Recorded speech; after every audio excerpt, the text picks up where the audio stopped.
लगा दिया है, एक बार वो ऑन हो जाए।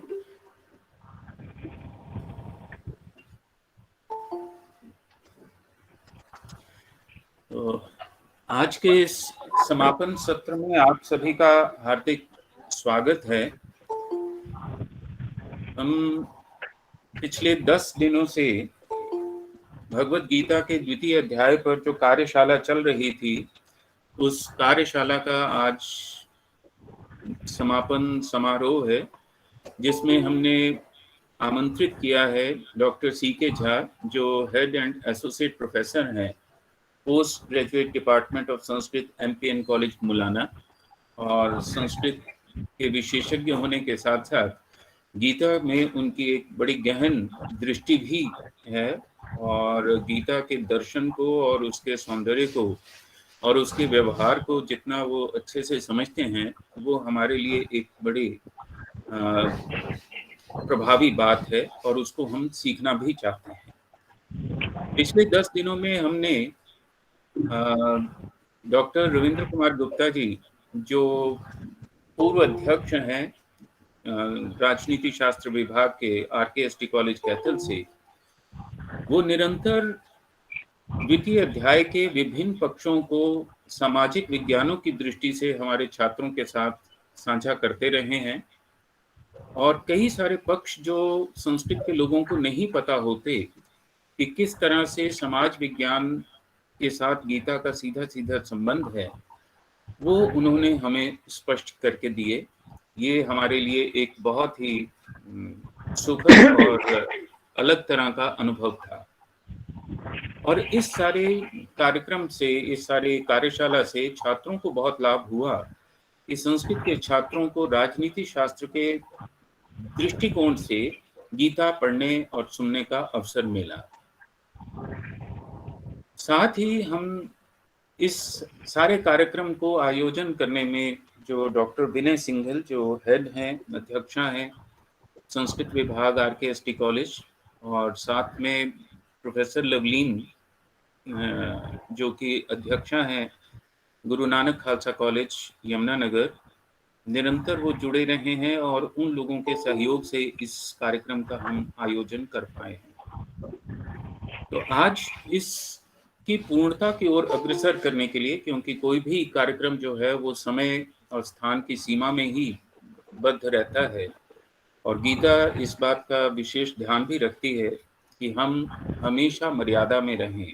स्थित प्रज्ञ होना और मर्यादा में होना मुझे लगता है एक ही बात है, और बल्कि मैं ये भी सोच रहा था कि कभी हम इन विषयों को थोड़ा और इंटरडिसिप्लिनरी बनाने का प्रयास करेंगे निकट भविष्य में, और उनमें से एक विषय जरूर कोशिश करेंगे कि हम इस विषय को ले पाएं कि राम की मर्यादा और स्थित प्रज्ञ होना, दोनों में क्या समानताएं हैं और दोनों में क्या तुलनात्मक दृष्टि से हम चर्चा कर सकते हैं। तो समय ज्यादा ना लेते हुए आप सभी छात्रों का मैं धन्यवाद करता हूं, स्वागत करता हूं, और GMN गुरु नानक खालसा कॉलेज से हमारे साथ माननीय डॉक्टर वेद प्रकाश जी, वो भी जुड़े हुए हैं। उनका भी स्वागत है इस कार्यशाला में। निश्चित रूप से उनकी भी बीच में हम संक्षिप्त टिप्पणी लेंगे। और जैसा कि आप जानते ही हैं, कल भी हमने ये बात की थी कि आज का कार्यक्रम, क्योंकि हमने 40 मिनट के अंदर पूरा करना है, तो बहुत संक्षेप में ही आप लोग अपनी चर्चा रखेंगे।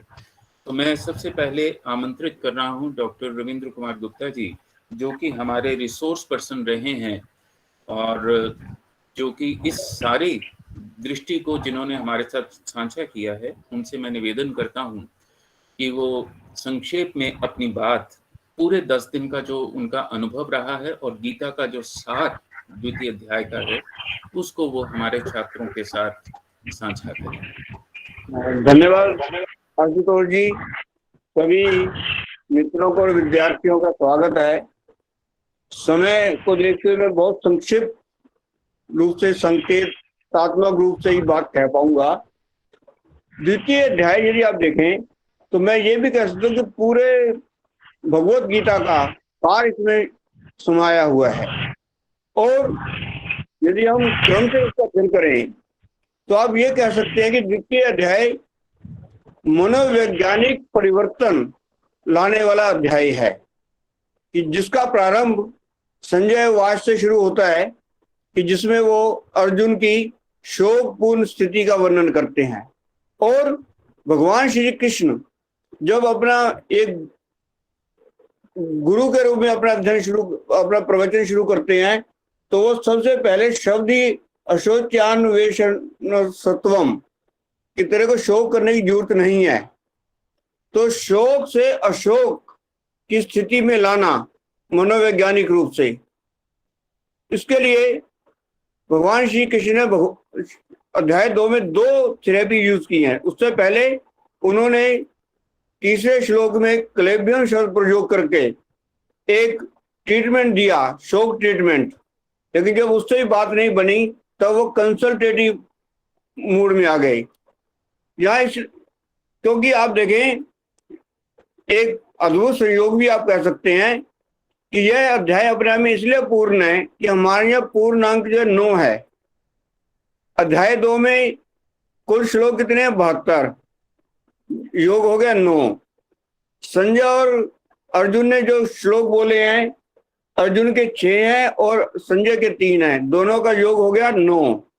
भगवान श्री कृष्ण ने जो श्लोक बोले हैं वो है 63, उनका योग भी 9 है। तो अपने आप में ये न्यूमेरिकल दृष्टिकोण से भी देखें तो यह अध्याय पूर्ण है। दूसरी बात इसमें जो बहुत इंपॉर्टेंट है, यह अध्याय गुरु शिष्य के क्या संबंध होने चाहिए और विशेषकर शिक्षक का क्या भूमिका है, कैसा व्यवहार होना चाहिए, उसकी ओर संकेत करता है। क्योंकि अर्जुन क्या कहते हैं 7वें श्लोक में, जब शिष्यत्व स्वीकार करते तो क्या कहते हैं कि मेरे लिए जो साधन कल्याणकारी हैं उन्हें बताएं। और 11वें श्लोक से पहले संजय श्री कृष्ण के स्थिति मनोभाव का संकेत करते क्या कह रहे हैं, शब्द प्रयोग किया उन्होंने, प्रसन्न, मुस्कुराते हुए। तो शिक्षक को पहले तो ये देखना है अपने व्यवहार में कि उसकी जो शारीरिक भाषा है वो प्रसन्नता देने वाली होनी चाहिए। क्योंकि यदि प्राध्यापक ही चिंताग्रस्त भाव रखेगा तो कैसे प्रेरणा देगा।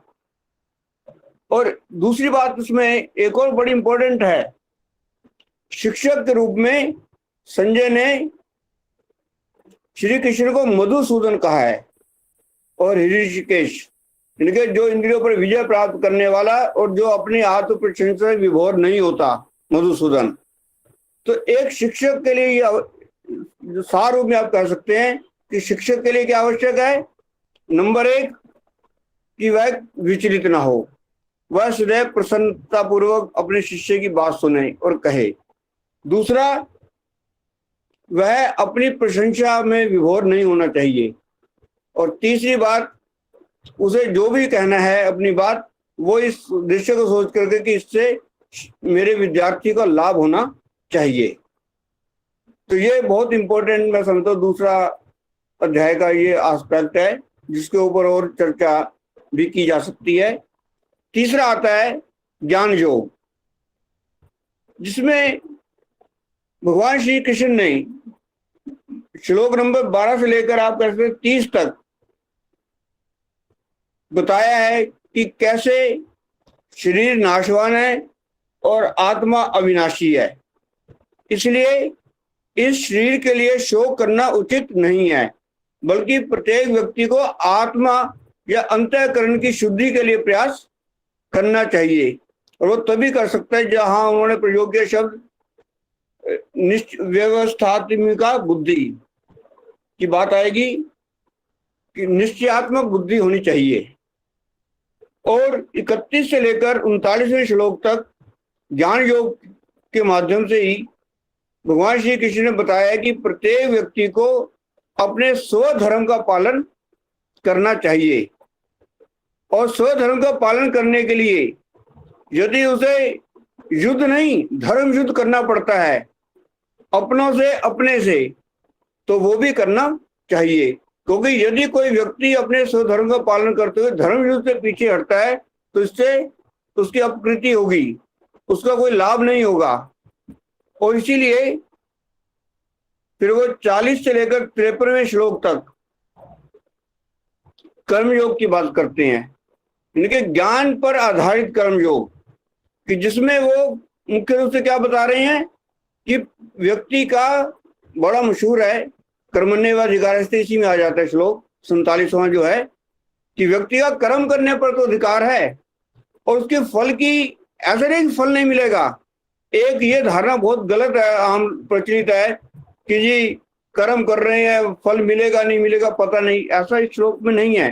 केवल उसमें क्या है कि ये हो सकता है कि आपको कर्म करने से जो आपकी इच्छा थी, आपकी इच्छा अनुसार शायद फल ना मिले, लेकिन ये भी नहीं है कि यदि आप दुष्कर्म करेंगे तो उसका परिणाम अच्छा होगा।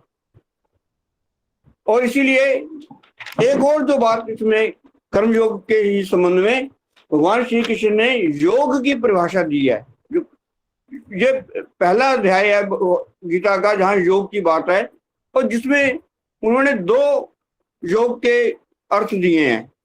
समत्व योग उच्चते, यानी कि हम सभी को समान रूप से यदि देखते हैं तब योग है। इसी प्रकार से योग है कर्मसु कौशलम, यानी कि जो भी कार्य करें अपनी पूरी कुशलता से करें, कुशलता से करने का प्रयास करें। जब हम ये दोनों ज्ञान योग और कर्म योग करेंगे तभी हम, जो तीसरा अंतिम है जो 54 से शुरू हो जाता है, क्योंकि अर्जुन का श्लोक आ जाता है, तो स्थित प्रज्ञ, जिसमें मुख्य रूप से कहा गया कि स्थित प्रज्ञ के लिए क्या आवश्यक है कि आत्मा में स्थित होना, जिसके लिए आवश्यक क्या है, इंद्रियों को वश में करना, इच्छाओं को हायर लेवल पर, उच्च स्तर पर आत्मन तक ले जाना, संपूर्ण कामनाओं को परित्याग करना, जिससे व्यक्ति को परम शांति या परमानंद मिलेगा और इसी जीवन में ब्रह्म की स्थिति पाई जा सकती है। ये बहुत इंपॉर्टेंट बात है मेरे विचार में। भगवान श्री कृष्ण मृत्यु प्रांत की बात नहीं कर रहे हैं, वो क्या कह रहे हैं कि इसी जीवन में प्रत्येक व्यक्ति यदि निरंतर ज्ञान कर्म के चेतन तत्व के प्रति सजग रहता है तो वो स्थित प्रज्ञ स्थिति प्राप्त कर सकता है और परिणाम स्वरूप इसी जीवन में निर्वाण को प्राप्त किया जा सकता है। कहीं पर संशय नहीं है। भगवान इस द्वितीय अध्याय में भगवान श्री कृष्ण स्पष्ट रूप से ये भी नहीं कह रहे हैं कि आप जो मर्जी करें, ऐसा नहीं।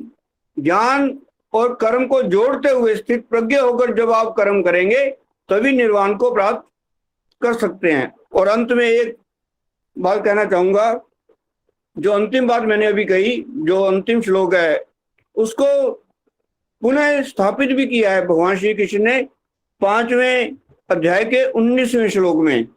इयं त्यजर्तिता सर्गो येषां साम्ये स्थितिं मनै निर्दोषम ही समम ब्रह्म तस्मात् ब्रह्मणि ते स्थिता। यहीं पर इसी जगत में जिन्होंने सापेक्ष सांस्कृतिक सांसारिक अस्तित्व को जीत लिया है, जिनका मन साम्य में स्थित है, एकता में स्थित है, क्योंकि ब्रह्म निश्चित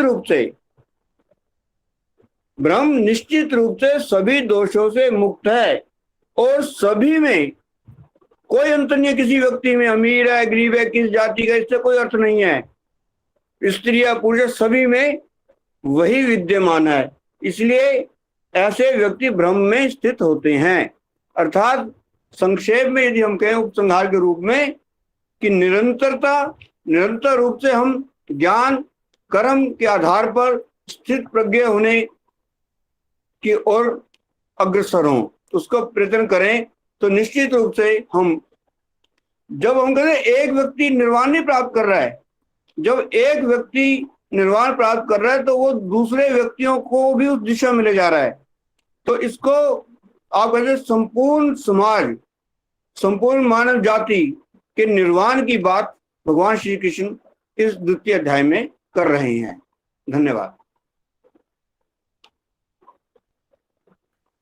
धन्यवाद डॉक्टर रविंद्र जी, आपने बहुत संक्षेप में और सटीक रूप में जो सार हमारे साथ साझा किया है, हमारे सभी छात्रों के साथ RKST कॉलेज के छात्र, GM गुरु नानक खालसा कॉलेज के, MPN कॉलेज के छात्रों के साथ, वो वाकई उनके लिए बहुत उपादेय है और बहुत सार्थक और सटीक है।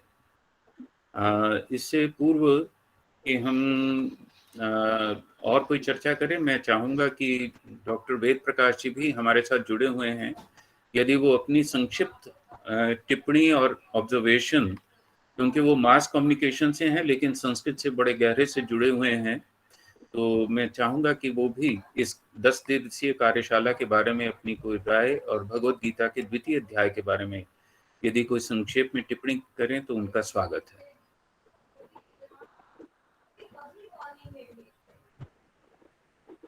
डॉक्टर वेद प्रकाश जी, आप सुन पा रहे हैं मुझे?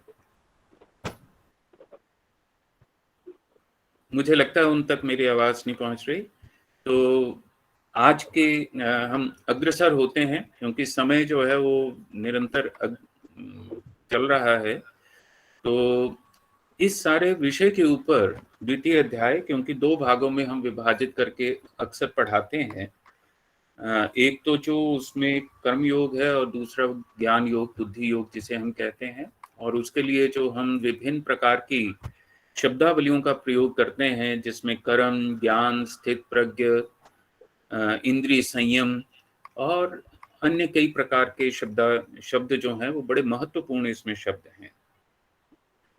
और उसी के आधार पर सारे ज्ञान का ताना बाना हम बुन करके आगे अपनी परंपरा को देते हैं कि ये परंपरा जो है आगे चल करके स्थित प्रज्ञ के रूप में, क्योंकि समाज को स्थित प्रज्ञ मनुष्यों की आवश्यकता है।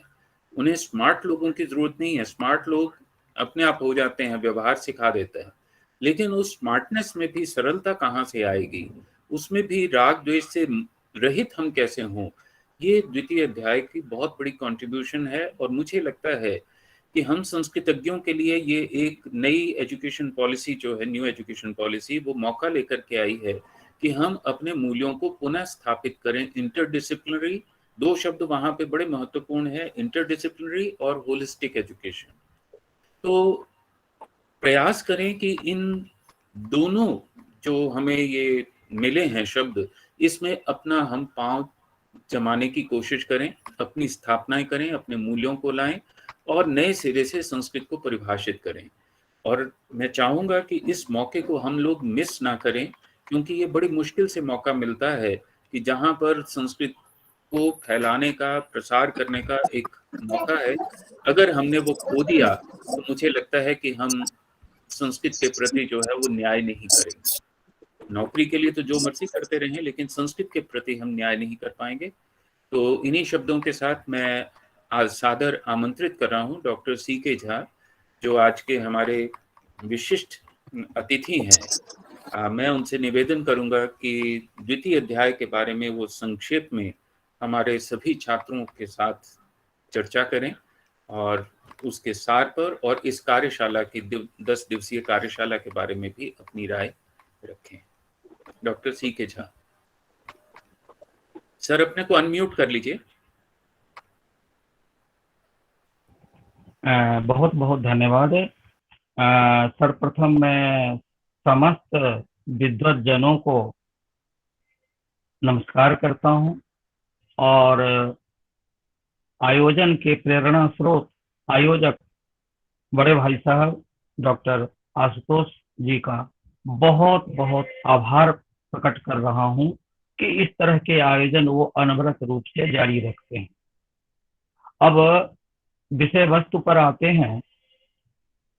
श्रीमद् भगवद गीता जो है महाभारत के भीष्म पर्व के अंतर्गत है। भगवद गीता में 700 श्लोक हैं, 18 अध्यायों में विभक्त है और ये द्वितीय अध्याय जो है ये इसको सांख्य योग कहते हैं। और सांख्य योग क्या है?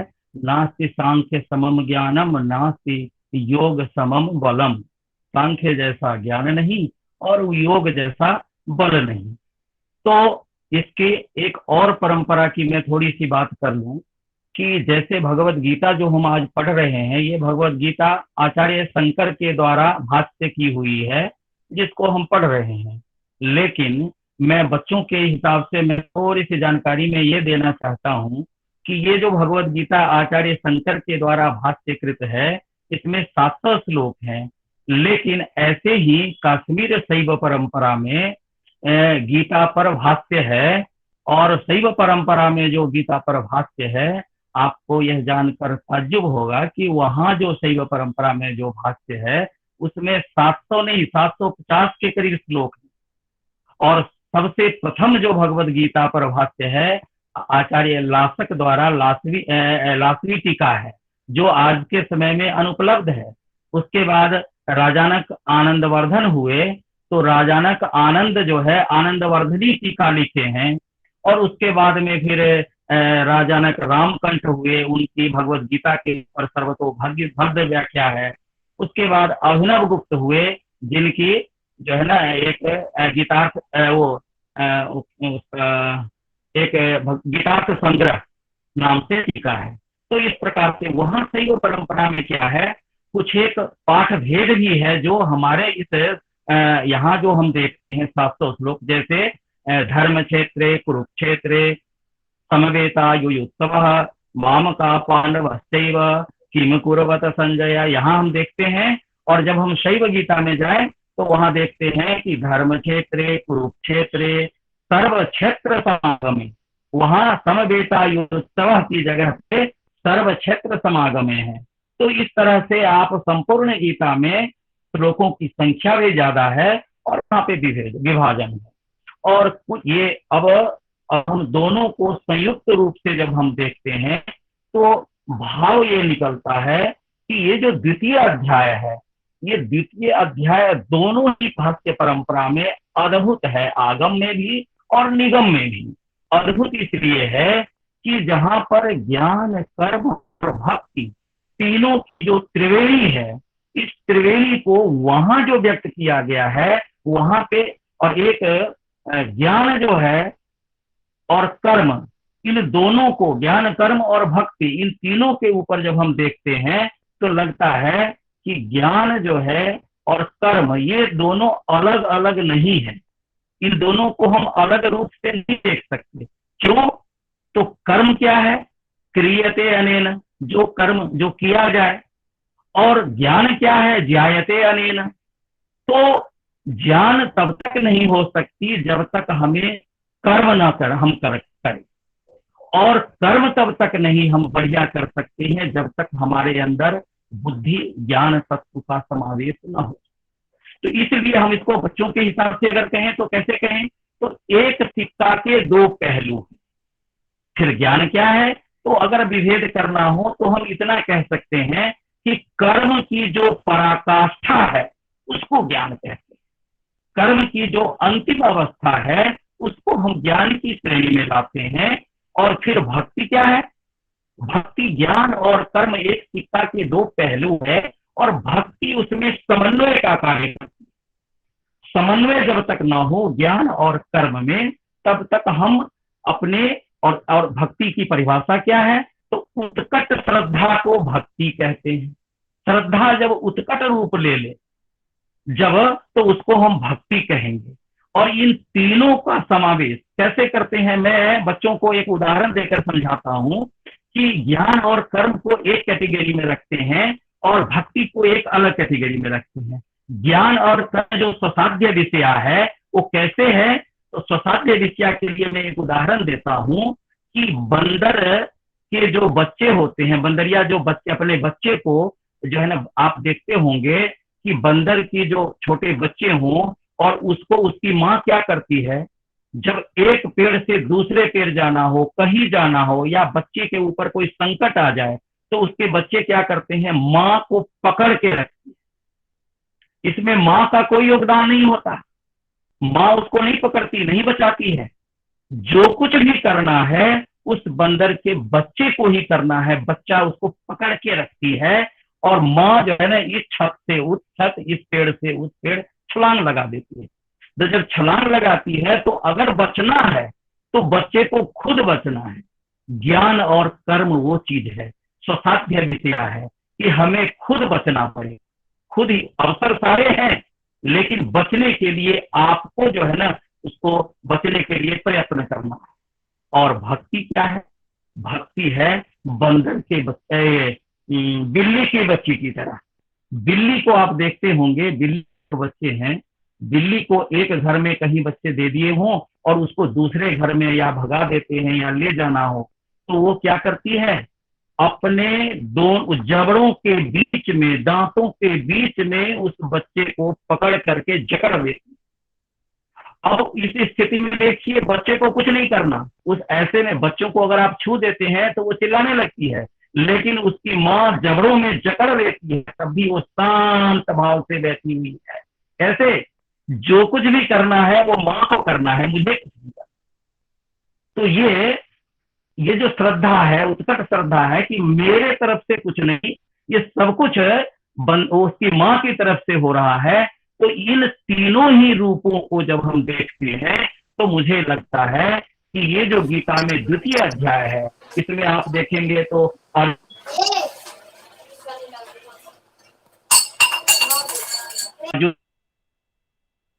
श्री कृष्ण के द्वारा युद्ध के लिए उनको तरह तरह से, उनको क्षत्रियोचित जो धर्म है, वो धर्म क्या है? कर्म है। उस कर्म के विषय में शिक्षा देना, और वो कर्म क्या है? सकाम कर्म और निष्काम कर्म। अब सकाम कर्म से क्या होता है? सकाम कर्म जब करते हैं तो उसका जो है ना, जैसे सकाम कर्म में किसको आता है? जिसको किसी उद्देश्य के को सामने रखकर किया जाए। जैसे स्वर्ग के लिए जो है ना, स्वर्ग कामो यजेत करते हैं ना, तो इस ज्योतिष्टेमेन स्वर्ग कामो यजेत, इसी तरह से। लेकिन जब निष्काम भाव से कर्म हो जाए, जहां पे कोई उद्देश्य मतलब लक्ष्य रख करके नहीं, सिर्फ अनवरत अपने कर्म, अपनी जो धर्म है उसके अनुसार जो कर्म करना है, उसको निष्काम कर्म कहा गया। फिर उसके आगे स्थित प्रज्ञ बतलाया गया है, ब्राह्मी स्थिति है। तो इस तरह से द्वितीय अध्याय को जब हम देखते हैं तो मुझे लगता है कि अर्जुन, आज के समय में हम सारे अर्जुन हैं, सारे बच्चे, सारे शिष्य जो हैं अर्जुन हैं, और हमारे अंदर दैवासुर संग्राम जो है सतत चल रहा है। वो कौरवों और पांडवों के बीच में जो युद्ध हुआ था, जो हजारों वर्ष पहले, वो युद्ध आज भी हमारे अंदर अनवरत रूप से जारी है। हम ये फाइटिंग चल रही है दिन रात 24 घंटे। तो कृष्ण जो है हमारे गुरु रूप में होते हैं, ज्ञान रूप में होते हैं, जो उस धर्म और अधर्म में धर्म का साथ देते हैं, धर्म के ऊपर चलने की प्रेरणा देते हैं, और जिसके तहत बच्चा जो है उस कर्म को अपनाए अगर, तो क्या होता है? उसके लिए मैं यही कहूंगा कि ये शिक्षा का अर्थ क्या है? शिक्षा को हम 3 रूपों में, शिक्षा का अर्थ होता है कि आप में साथ साथ जीने की योग्यता होगी, और फिर उस साथ साथ जीने की योग्यता कब होगी? जब संस्कार हो आपके अंदर। और संस्कार क्या है? मानवीय पूर्ण जीवन जो जीना है, जो सहयोग, और तीसरा होता है सहयोग। मानवीय पूर्ण जीवन जीने के लिए सहयोग भी अपेक्षित है। अब सहयोग क्या है? तो उसको समीक्षा करना, स्वनिरीक्षण करना, और पर निरीक्षण के माध्यम से भी मूल्यांकन करना। और ये जो मूल्यांकन है, ये जो मूल्यांकन करते हैं तो इसके बाद में जागने और जगाने की हमारे अंदर योग्यता उत्पन्न होती है। और मानव जीवन में इन तीनों का ही अनिवार्य स्थान है। एक के अभाव में जागृति उपलब्ध नहीं हो सकती। और आप जो मानव यात्रा है, ये यात्रा क्या है? अनुकूलता और प्रतिकूलता से आरंभ होती है और समता के सहयोग तक चली हुई है। इसलिए क्या करना चाहिए? हमारा गंतव्य क्या है? हमारा गंतव्य है हम समता की ओर आगे बढ़े। सुख दुख, लाभ हानि, जय पराजय इत्यादि समस्त जो बाह्य जो दुख के कारण हैं, उन दुखों को, कारण को दूर करने के लिए यही है कि समत्वम योग उच्यते। और योगः कर्मसु का कौशलम का मतलब ही यही है कि कर्म जो आप कर रहे हैं वो कर्म कुशलता पूर्वक किया जाए। उस कर्म को विवेक से युक्त होकर के शास्त्रीय पद्धति में जो निर्देश है, उन निर्देशों को का पालन भली भांति करते हुए जब हम कर्म करते हैं तो हमारे अंदर वो स्थिति आती है जहाँ सुख दुख लाभ हानि इन सबों से ऊपर उठा जा सकता है। और हम उस अर्जुन ने जो ज्ञान प्राप्त किया और ज्ञान प्राप्ति के बाद जो है अधर्म पर धर्म की जीत हुई, तो हमारे अंदर जो दैवासुर संग्राम है उस असुर पर हम जरूर विजयी होंगे। तो इन्हीं सब शब्दों के साथ अपार बहुत संभावना। भगवत गीता तो एक विज्ञान है, एक शास्त्र है, एक विज्ञान है, जिसमें से साइंस में भी बहुत है, अध्यात्म भी बहुत है। पर आप जिस रूप में डुबकी लगाएंगे उस रूप में वहीं से वो मोती आप वहां से प्राप्त कर सकते हैं। तो कर्मयोग, ज्ञान योग, भक्ति योग, तीनों का त्रिवेणी रूप ये जो भगवत गीता है, ये भगवत गीता हम सबको, बच्चों को विशेष रूप से गीता के मार्ग पर चलना चाहिए, उसको पढ़ना चाहिए। तो निश्चित रूप में ये जो सांसारिक विघटन है उसमें हम अपने आप को सही जगह पर ला पाएंगे। इन्हीं शब्दों के साथ आप सभी का बहुत बहुत धन्यवाद। मुझे बोलने के लिए भाई साहब ने मुझे जो अवसर दिया, मैं तो अकेले हूँ, मुझे नहीं कुछ ज्यादा वो है, भाई साहब ने मुझे अवसर दिया तो मैं बहुत बहुत आभारी हूँ कि मुझे आपने यहाँ कुछ बोलने का अवसर। धन्यवाद डॉक्टर साहब, धन्यवाद। आपने बहुत सही और संक्षेप में सारा सार हमारे साथ द्वितीय अध्याय का साझा किया है। क्योंकि समय हमारे पास कम है, तो अगर डॉक्टर वेद प्रकाश जी कोई टिप्पणी करना चाहें तो उनका स्वागत है, बहुत संक्षेप में।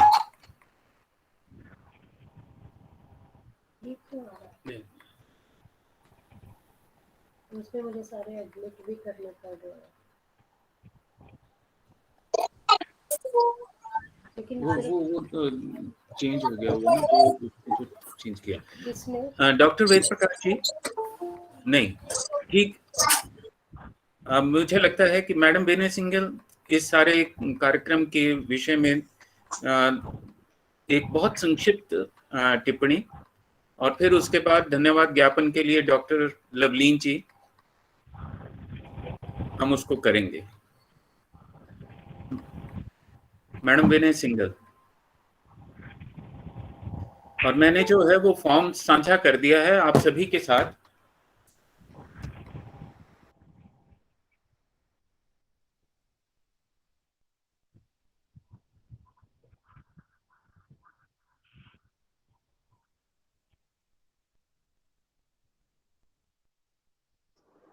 हेलो हाँ जी, please. Sir doctor Ved Prakash ji हमारे साथ जुड़ गए हैं, तो अगर इनकी टिप्पणी लेना चाहें।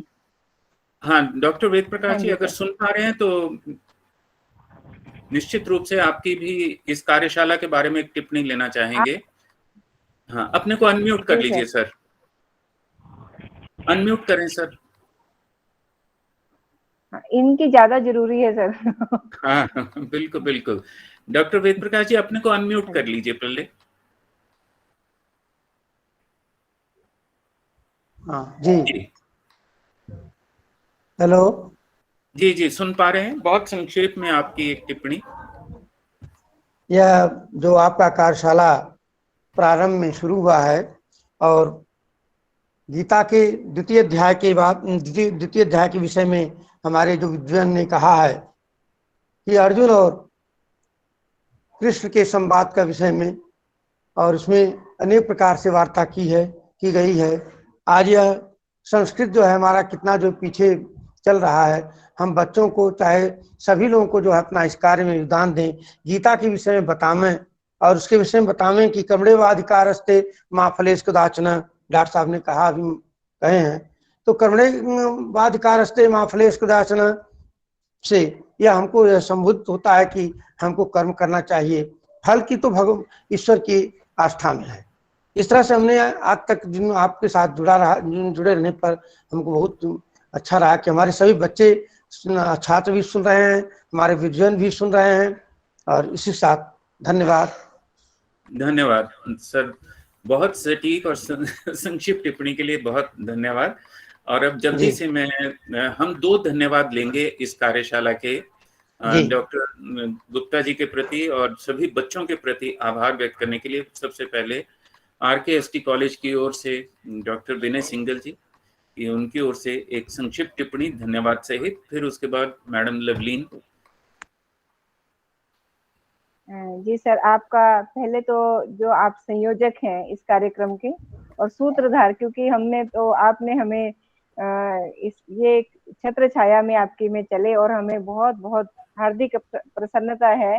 सबसे पहले आपके चरणों में नमन, और फिर डॉक्टर RK गुप्ता जी और जितने विद्वत जन हमारे हैं, doctor CK Jha, doctor Lovleen, doctor Neeraj Sharma, doctor Pandey ji, एक बीच बीच में सूरज भान जी, सदानंद जी हमारे साथ जुड़ते रहे हैं, इन सभी विद्वत जनों के को हृदय से धन्यवाद करते हैं। और ये निश्चित है कि जो गीता लिखी गई वो विषाद क्षेत्र में लिखी गई, बड़े दुख के समय में, और आज के समय में इतना सटीक बैठता है कि आज का समय भी सभी जगह पे विषाद से का समय है। इस समय में यदि हम निष्काम कर्म योग करते हैं, यदि हम आत्म और परमात्मा का चिंतन करते हैं, और यदि हम स्थित प्रज्ञ होकर के जीवन में आगे बढ़ते हैं, तो ये जो तीनों संदेश हैं ये आज के समय के लिए बहुत बहुत उपयोगी हैं। और दूसरी बात, जो डॉक्टर RK गुप्ता जी ने जिस अनेक सामाजिक विज्ञानों के साथ जोड़ करके इन तीनों संदेशों को हमारे सामने और इन शोध छात्रों के सामने एक तरह से प्रस्तुत किया, ये केवल इन विद्यार्थियों के नहीं, केवल हमारे भी ज्ञान में बहुत वर्धन हुआ है। और डॉक्टर CK झा जी ने जो आज एक नया शैव दर्शन के हिसाब से गीता के बारे में बताया, इससे मेरा भी ज्ञान वर्धन हुआ, और मैं इनके इसके लिए भी बहुत बहुत हृदय से आभार व्यक्त करती हूँ। डॉक्टर आशुतोष जी की छत्र छाया में ये सारे कर्म हम चलते रहे, हम भी कुछ परिपक्व हो जाएं, और सभी का हृदय से धन्यवाद करते हुए धन्यवाद मैडम विनय जी। और लगभग बिल्कुल समय की सीमा पर हैं, तो मैं प्रोफेसर लवलीन जी से निवेदन करूंगा कि उन अपनी धन्यवाद ज्ञापन और अपनी संक्षिप्त टिप्पणी हमारे साथ साझा करें। हाँ जी, मैं सभी विद्वत जनों का, doctor Gupta ji, doctor CK Jha, doctor विनय जी, डॉक्टर आशुतोष जी, और भी हमारे साथ और भी कॉलेजेस के टीचर्स हैं हमारे साथ, और स्टूडेंट्स बने हुए हैं हमारे साथ। इस गीता ज्ञान यज्ञ में हम सबको एक आहुति डालने का अवसर मिला है, मैं सबका धन्यवाद करती हूँ।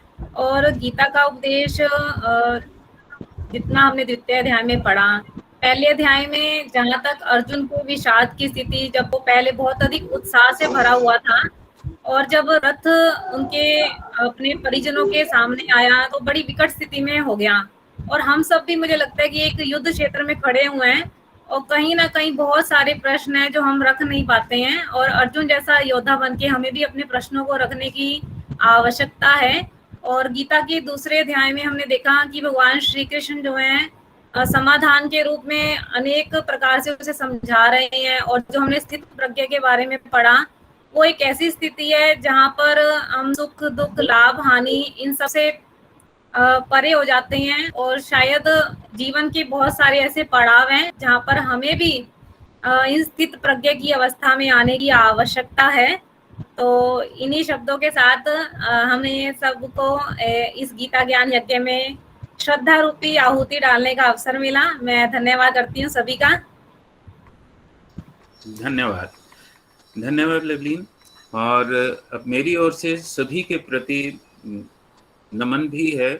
आप लोगों के प्रति मैं आभारी हूँ। आप लोगों के सहयोग से ये कार्यक्रम सफल हुआ, और मुझे लगता है कि ये कार्यक्रम इसी तरह से हम लोगों को मिलजुल के करने चाहिए। इसको ये कोई अंतिम कार्यक्रम नहीं है, कृपया बिल्कुल ऐसा ना समझें।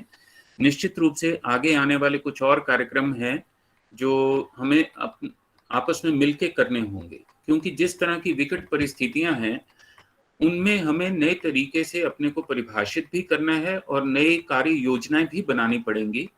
तो इसलिए आप लोगों के साथ ये जो 10 दिवसीय एक प्रयोग रहा है, मुझे लगता है बहुत सफल रहा है।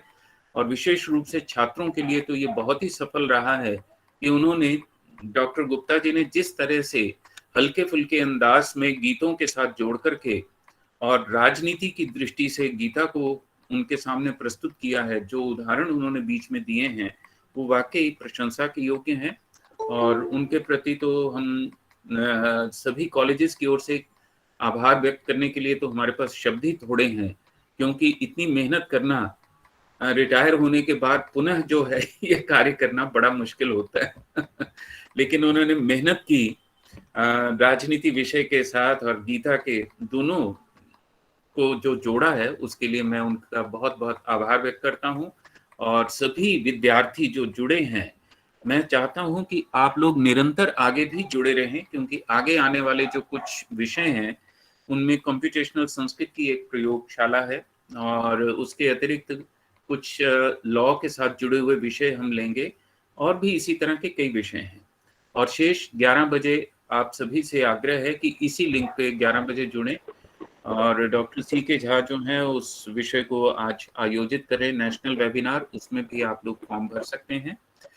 और ज़्यादा ना कहते हुए, क्योंकि समय हो चुका है, तो आप सबका मैं हृदय से आभार व्यक्त करता हूं और पुनः इस आशा के साथ कि हम मिल करके फिर कुछ ना कुछ संघे शक्ति कलौ युगे वाली जो बात है उसको हम निश्चित रूप से अग्रसर करेंगे।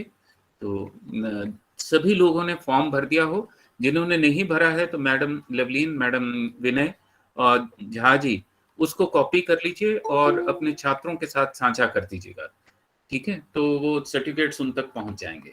तो आप सभी का डॉक्टर रविंद्र जी, डॉक्टर वेद प्रकाश जी बहुत बहुत आभार और सभी छात्रों के प्रति नमस्कार। Thank you so much. Thank you everyone. Thank you so much.